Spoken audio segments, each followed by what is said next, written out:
So the other day I went through a storage unit. It's an older video for you because I did that one out of order, but I got this, whoa, you went way off. I got this Super Nintendo here. I don't know if it works. It's just the plastic that's broken, so it very well could work. Of all of the video game cords I have, I do not have a power cord for a Super Nintendo, so I'm gonna go to a used video game shop that I work with a lot and buy one. The main reason for buying one, if you had an issue like this, you could easily go into a used video game shop. Usually the people there are nice and they'll test it for you right there. And if it works, you just bring it home and sell it. Or if it doesn't work, do the same. I could do that, but it's the only power cord that I don't have. And you know, it's nice to have one on hand for testing, so I don't need to drive somewhere to do this. Like, literally, I have a power cord for everything else that's common. Even some uncommon ones like the Texas Instruments, I think it's like T99/A or something like that. I even have a cord for that. I do not have a Super Nintendo cord. I do have AV cords, but not power cords. So we're gonna go pick one up so I can test it, and then we're just gonna sell it in that condition. I'm just gonna send it to a local auction and say it works or doesn't work. I'm not gonna bother, because for how cheap that's gonna go, I don't wanna, you know, take the time to ship it. I'm not putting it on eBay.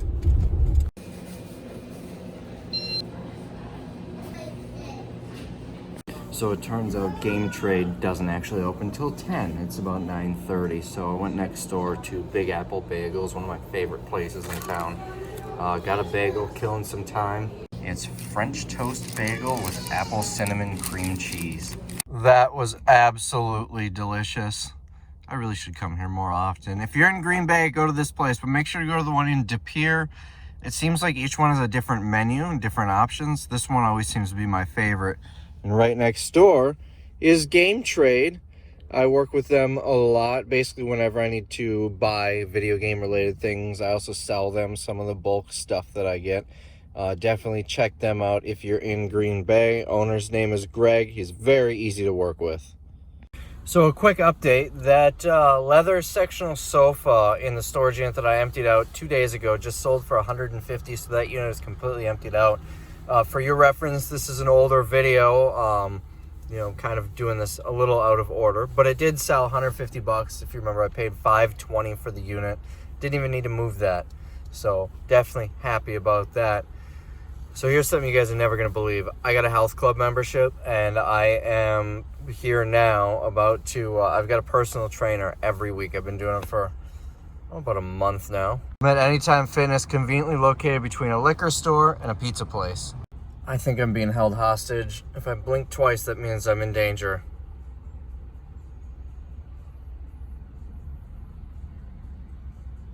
Help me!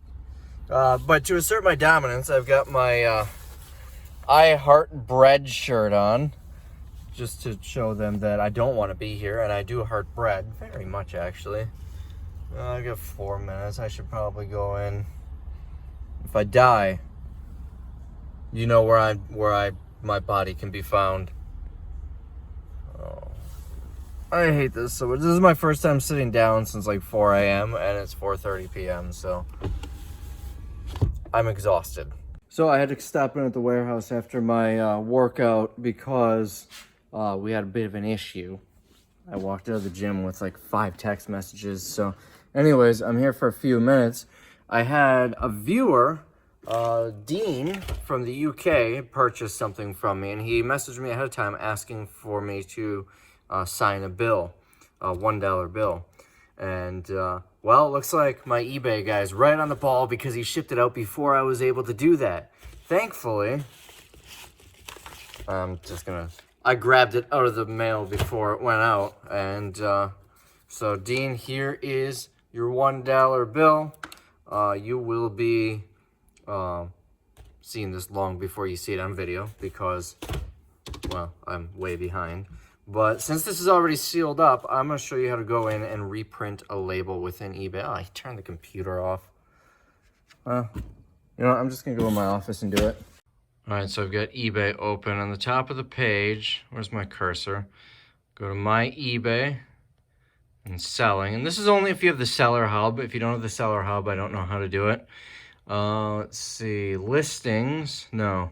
Orders. At the bottom of the page, there's shipping labels. Now at this point, most of the page has buyer information, so I can't show you, but you just select the label. It'll have the person's name, their username, the item number, the price you paid, and the tracking number. And then all you do is click reprint and print. Easy as that. That's how you reprint a shipping label. Oh, this is not what I want. So blocking out important details. It's formatted like this on my computer, so I'm gonna need to, I never ship eBay labels from this computer, so I might have to figure that out, but that's how you do it. So a couple things. Number one, I slipped a little bit ago on the ice, so I need to go get salt. First time slipping on ice in a while. Landed pretty hard on my wrist, hit my head on the back of the truck. Thankfully, nothing serious. But I am at a veterinary clinic right now, and they posted on Facebook Marketplace some shelves that they're getting rid of. And I think they're going to work out well for eBay. They're kind of on rollers. They use them for charts, for like patient charts. So I've got my eBay guy on his way here. We're going to go in there and look at them and see if they'll work for us. They won't tell me a price. It just said best offer. When I asked the lady, what are you looking to get for it? She said, my boss just said get the best offer you can. So, 20 bucks, 2,000, I have no idea. It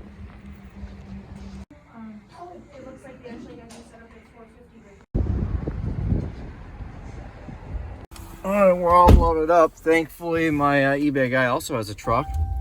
So we got all that loaded up, disassembled, and we basically had full reign of the place, just walking back and forth between different offices and rooms. I also left her my card. They might be upgrading their electronics soon, so, you know, buy out their office phones, scanners, stuff like that. I need to go get rock salt. That's what I set out to do like 3 hours ago. And so I don't know if I mentioned, these are like the chart shelves that they put their, you know, patient information. They slide back and forth on a track. Oh, can I get out this way? I cannot. All right, this is gonna be fun without a backup cam. The back window full. So apparently the backup cam does work when you have the tailgate down. Not sure why, because the parking sensors turn themselves off. I'm here for rock salt, but I see some clearance. This is why I'm so glad I have my truck now, because it was kind of a spur of the moment thing. The alternative would be saying, okay, I'll be back in about half an hour with my old crappy beat up old van, and I'll have to spend all day taking 3 trips. Or I'll have to go and hope there's a truck available to rent and rent one and spend $100. So much nicer to just have my own truck. So how tight of a fit is this? It is like perfect. You really have to force this end one in. I was, if we couldn't get it, I was gonna cut this off on both sides, but I was able to force it in. It looks like, we're not in. That's not staying down. I don't know. Might need to cut that off. This is the track for the front shelves, and it doesn't fit. So I'm hoping this makes that fit. Otherwise, we're gonna have to cut into this. Nope. That didn't really help at all. We are very close. 1/4 inch maybe. All right. Now let's see if that bought us enough space. Still incredibly tight, but we got it to fit. And, you know, the shelves are the same size as these. It's just extra space, I guess, for bumpers and whatnot, which aren't necessary. So, this could be nice once it goes in. So here's where I'm at. This is mostly done. Problem is we can't seem to get the bottom ones in here. We did remove this edging to the back here. That could probably be re-glued, but there's gonna be stuff in front of it anyway. So we removed that to the back. We had to make this a little wider, and he made it a little too wide, it looks like, to get this piece of trim in. And then we also removed the edging over here. Now here's where it's weird. So they're not fitting on the bottom. The top, measured side to side, is wider by about 1/2 inch than the bottom. But all the other ones are perfectly even, top and bottom, and they're the same as each other. So I don't know why this is so different. But I might see if I can find some ratcheting thing that can separate these at the hardware store. Because we are, you can see, we have not a lot to go, maybe 1/8 of an inch, 1/4 at the most. But it's just on the bottom though. The top fit perfectly fine. Looks like that one's not in all the way. I'll have to fix that, but we're mostly done. So these back things, no, doesn't look like I have any in here. They're dividers that go up. This is what they kept the patient charts on. I don't know if we'll use those. The idea is we're going to get bins that'll fit this perfectly and fill those up. But it's looking pretty nice, the track system. This is almost comical how we had to go into the wall there. Unfortunately, that outlet's going to be blocked. That outlet's going to be blocked. There's another outlet down here that's going to be blocked, and the internet and phone line is going to be blocked. However, this room is just going to be used for storage, so I don't think we'll really need any of those. But look how perfect of a fit this is. It looks like it was custom made for this room. I'm thrilled about that. I'm just hoping we can get this done. All right, I'm at the Home Depot. I just got this clamp, which doubles as a spreader. You can see I have it flipped around. I was playing with it in the store. Hopefully I can use that to spread the shelves out just enough to get the thing in. We don't have a lot of space that we need to spread it, so hopefully this will work. It's 36 inches though. It might be a little short, but I can put a 2x4 in it or something.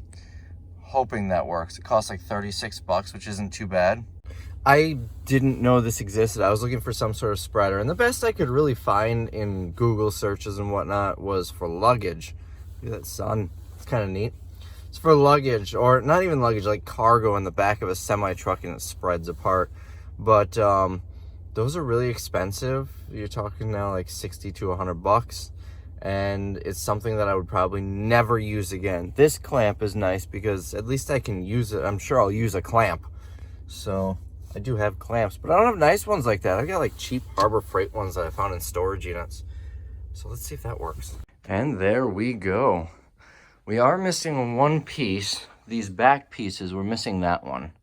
You can see we nicked up the wall pretty bad. But that separator worked perfect, exactly what I needed it to do. We got it all fit in there. These back pieces, by the way, are to put dividers in, which I'm not even sure if we're going to use, so it's not that big of a deal. And it is all done. So these roll side to side so we can get to the stuff in the back.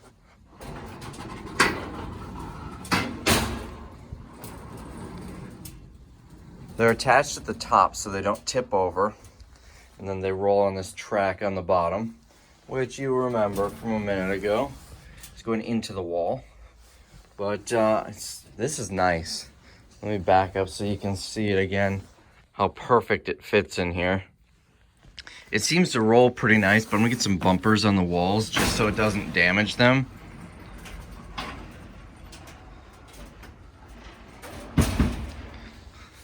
So considering that we're in the wall a little bit, it overhangs a little here, but not much. We'll still easily be able to get to everything. And then we've got these. I'm not sure if we're gonna use them, but these are meant, let's see if I can remember how this goes in.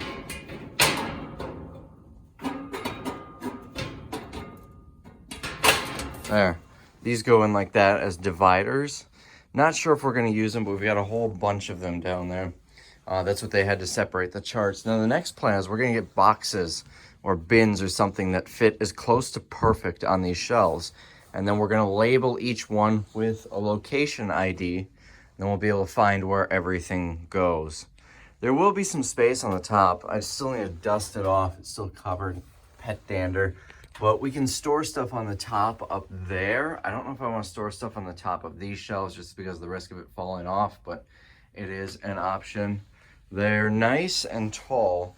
Like the rolling shelves barely squeezed under this door. So that is really exciting. It seriously looks like it's custom built in. I love it. I absolutely love it. Part of me was tempted to paint it. Not sure what's going on here. I wonder if they had like a wall board coming up to it or something. I don't know what the deal is with that. You know what? I know what it is. We put this on backwards. This was probably up against the wall and they had some sort of glue to keep it from tipping. But that's not that big of a deal. I can always sand this little bit of glue down and throw some touch-up paint if it's really an issue, but I really don't care that much. But this looks so absolutely perfect. And with these front ones in there, first off, this isn't going to be tippy. It's like wedged in there. I might throw an anchor in the wall, but I don't think it's necessary. And when they're closed up, you'll barely even notice that that was cut.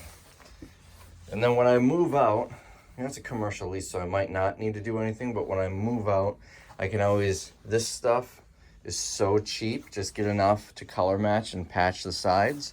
And the part where I cut into the drywall, I can put anything in there, drywall, plywood. I can layer cardboard in if I want to, because it's going to be behind this, so as long as it's something, so it's a solid backing. But yeah, this excites me quite a bit. The other thing I might do is throw some grease down in the track there and up there, but I don't know if that's necessary, because it slides really nice. My plan for a bumper is probably put something like this on either side. This is so the door doesn't, you know, put a hole in the wall. This thing came in nice. I got this on one of the Walgreens pallets. It really came in handy when we had to kneel on that to try and, you know, pound these shelves in. But my total cost on this was $100, plus I had to spend an extra $36 for the clamp. And, I mean, this is worth a lot more than that. Even if I were to sell it, and, you know, it might be a tough sell because most doctors' offices don't use this anymore. And it's kind of a weird thing for a person to use, or, you know, you'd have a very specific buyer. But I could always, that's not on right. That might be on crooked. That might be crooked. Maybe. I don't know. I'll double check in a minute. I could always just take the wheels off of these and sell them as individual shelving units too that someone might use in their garage or basement. I'm not sure yet as I'm filming if this is going to be a long video or not. I never really know until I edit them. Like this morning I just edited a video.